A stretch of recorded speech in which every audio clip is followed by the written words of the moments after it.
Radio Publique Africaine.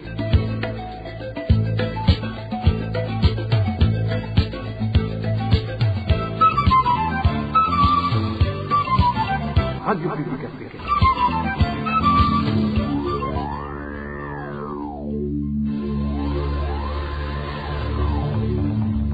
C'est le moment de suivre le journal parlé en français. À la présentation, Eloge Diva, Lemesha. Merci d'écouter la radio publique africaine. Bonsoir et bienvenue dans le journal de ce 10 avril 2026. Tout de suite, les principaux titres.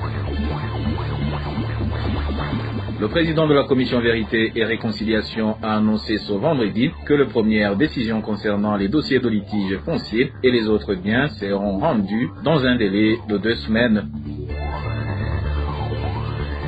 Et puis l'UNICEF a sorti ce jeudi un rapport dans lequel il met en évidence plusieurs défis rencontrés par des réfugiés burundais qui retournent au pays en provenance de la Tanzanie. Parmi ces défis, l'UNICEF mentionne principalement les capacités limitées d'accueil.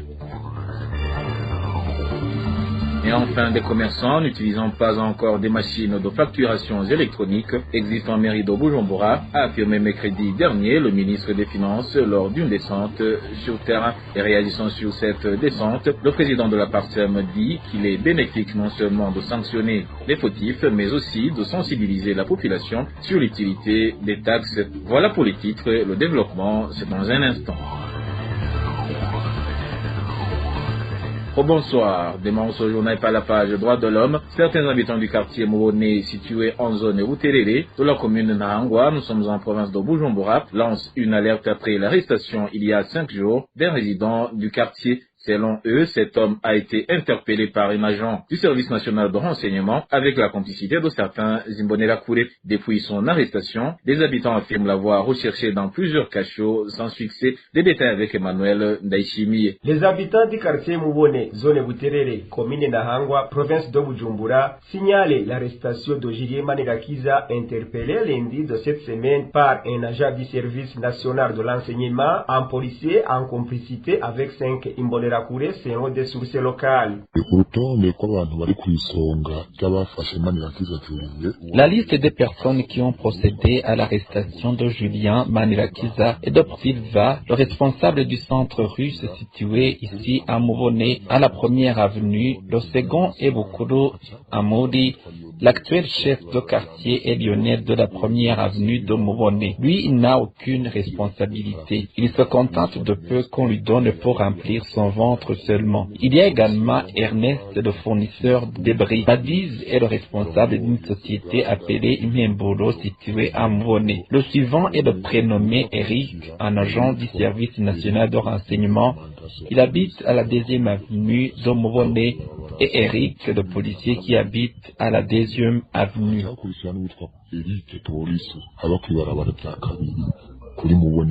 Dans ce quartier, des voisins de Julien Manirakiza estiment que cette arrestation est liée des motivations politiques.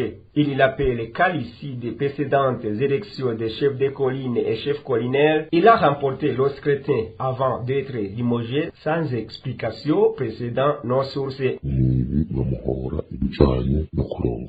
Il est persécuté parce qu'il est aimé par les citoyens. Celui qui a été élu lors des élections des quartiers, mais on veut le limoger sans motif. Depuis son interpellation, Julien Manirakiza demeure introuvable. Les habitants appellent les autorités administratives à suivre de près cette situation afin de garantir sa sécurité. Nous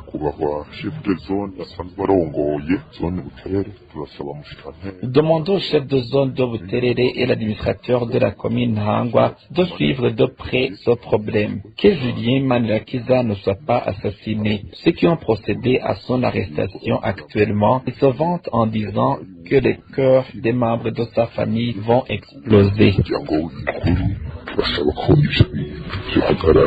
La rédaction de la RPA n'a pas pu joindre Alexis Havzalimana, administrateur de la commune de Nahangwa, pour s'exprimer à ce sujet. Et en page de justice, le ministre de la Justice, Alfred Ahingedjedje, a ordonné au procureur général ainsi qu'au président de la cour d'appel d'Ongodi d'examiner en urgence les dossiers des personnes âgées de plus de 50 ans afin qu'elles puissent être libérées et regagner leur famille. Cette instruction a été donnée lors de sa visite effectuée mercredi à la prison d'Ongodi. Un autre groupe concerné est celui des détenus ayant déjà purgé un quart de leur peine et qui ne sont pas poursuivis pour des crimes graves. Le ministre a également demandé que leur dossier soit traité rapidement afin que ceux remplissant les conditions soient libérés. On l'écoute. Qui dépasse plus de 50 ans.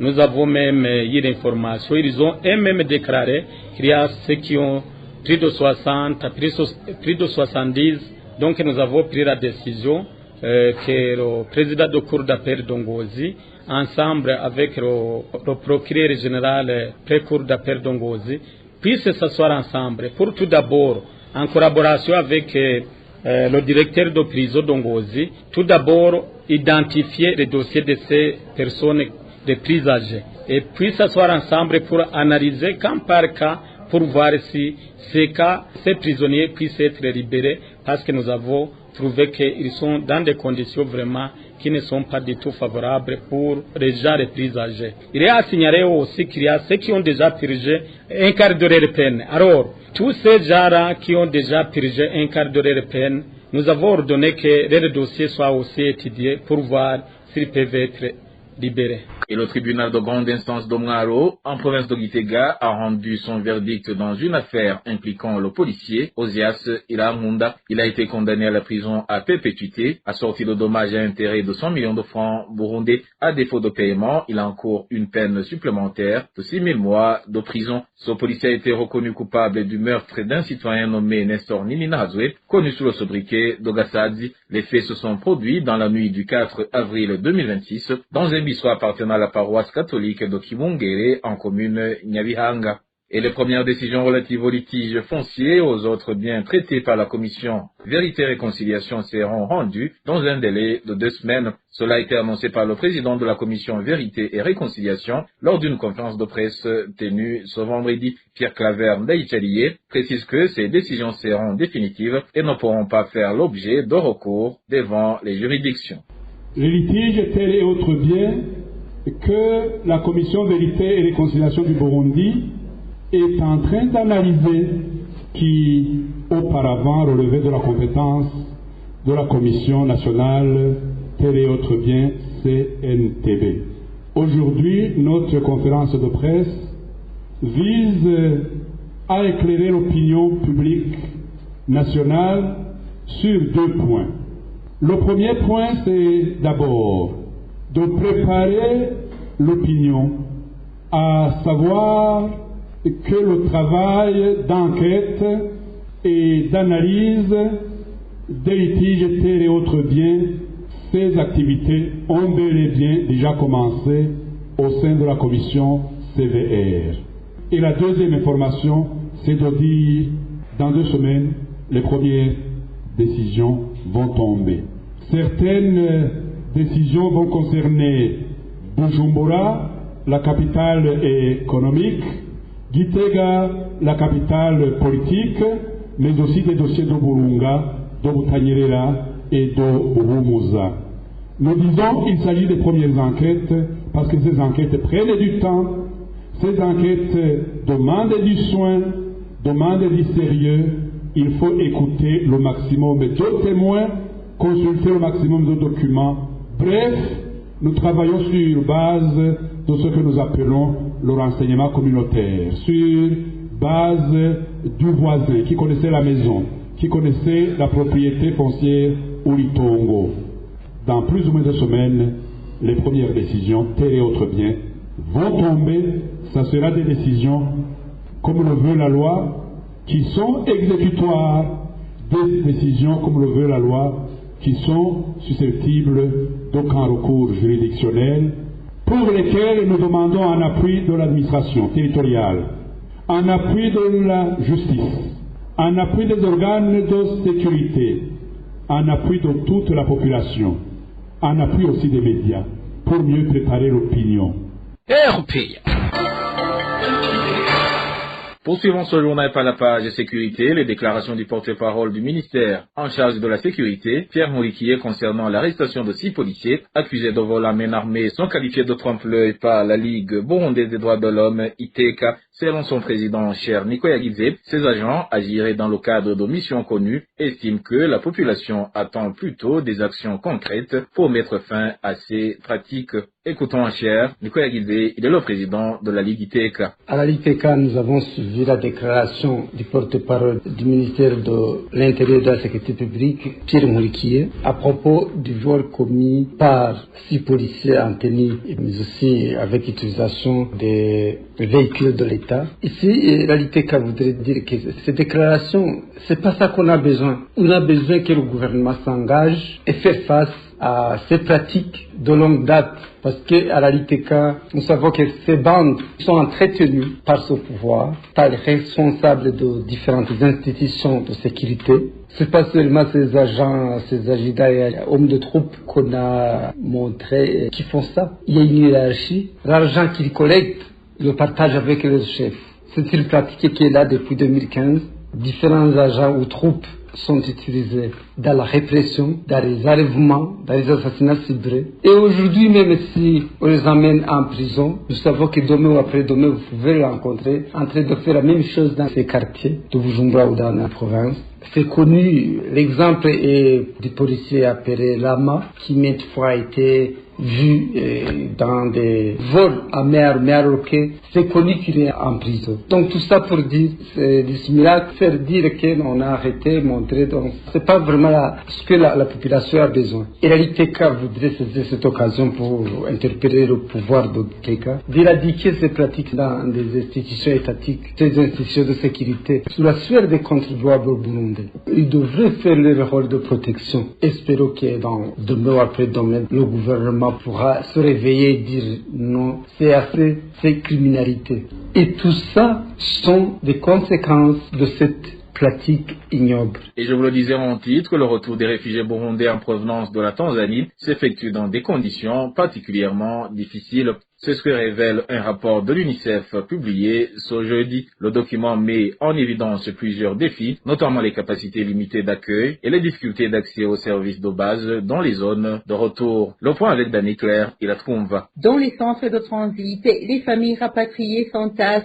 dans des conditions difficiles, avec des capacités d'accueil largement dépassées. Ces rapatriés font face à un accès limité aux soins de santé, à l'éducation et à l'eau potable, indique l'UNICEF.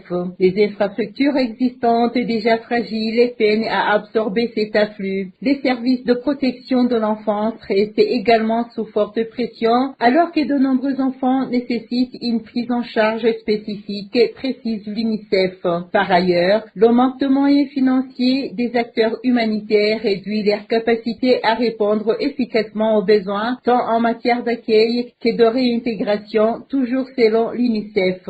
L'organisation estime qu'un financement de près de 8 millions de dollars américains est nécessaire sur les 6 prochains mois pour renforcer les capacités d'accueil, la protection de l'enfance, la nutrition et l'accès aux services essentiels. Page économie à présent, différents commerçants de la mairie de Bujumbura n'utilisent pas encore correctement les machines de facturation électronique. Cela a été déclaré par le ministre des Finances Alain Ndikumana à l'issue d'une visite effectuée mercredi dernier dans certains établissements en compagnie du commissaire de l'OBR. Sur place, ils ont constaté que ces machines ne sont pas utilisées comme l'exige la réglementation. Le ministre Ndikumana a précisé que les commerçants ainsi que les consommateurs qui ne respectent pas cette obligation continueront à être sanctionnés conformément à la loi. Je vous propose d'écouter Alain Ndikumana, il est le ministre des Finances.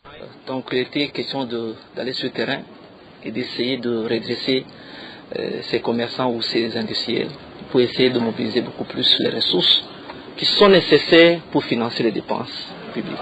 Donc je leur lance un appel de chaque fois demander des factures avec des montants réellement payés parce qu'on a constaté qu'il y a des sous-facturations dans la plupart des cas, comme vous avez pu le constater au quartier asiatique, où il avait acheté des carreaux, je crois, à un prix je dirais, beaucoup plus élevé. Mais le montant qui s'est trouvé sur la facture ne coïncidait pas avec la valeur de la marchandise. Et réagissant aux propos du ministre des Finances, Faustin Ndikoumana, président de l'organisation Parsem, fait savoir que toute mesure visant à améliorer la gestion des taxes est positive à condition qu'elle soit appliquée dans le respect des règles et que tous les contribuables s'en acquittent sans exception. Il ajoute également qu'il est nécessaire de sanctionner les détournements de fonds publics et de sensibiliser la population sur l'utilité des taxes.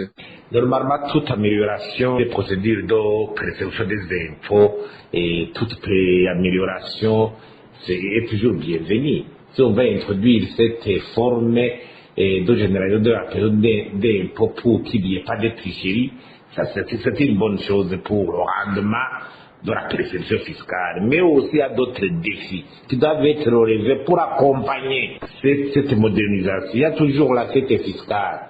Il faut un assiette fiscale partagé. Il faut un assiette fiscale qui s'élargisse de plus en plus pour que l'impôt ne soit pas une charge qui pèse uniquement sur une catégorie de personnes. Il y a des éléments, le contraire des exonérations. Les exonérations, c'est une fraude vraiment légalisée. Les gens échappent vraiment d'impôts suite à la légalisation, ou bien l'évasion fiscale suite à une faible réglementation qui ne contrôle pas bien le système de perception fiscale. Il y a la répression des malversations économiques. Il faut tenter à réprimer sur les malversations économiques pour accroître la confiance, pour entretenir la confiance que les contribuables placent en leur gouvernement par rapport à sa capacité de bien gérer son argent. Quatrièmement, il faut une sensibilisation au changement de mentalité pour qu'il y ait vraiment une compréhension de l'utilité de l'impôt et surtout prouver comment l'impôt, au retour de le contribuable, perçoit des avantages directs, par exemple la construction des infrastructures. C'est l'Internet qui permet à la modernisation de toute de l'action administrative quand il s'agit de percevoir, d'utiliser l'Internet ou d'autres instruments modernes pour percevoir des impôts ou disponibiliser d'autres services du secteur public. Et voilà, chers auditeurs de la radio publique africaine, c'est par ici que le journal de ce 10 avril 2026 se termine. Merci pour votre écoute et je remercie également mes collègues de la rédaction et ceux de la technique pour leur parfaite collaboration. À la présentation de ce journal, vous étiez avec Eloge Divin Remecha. Je vous souhaite un bon début de week-end.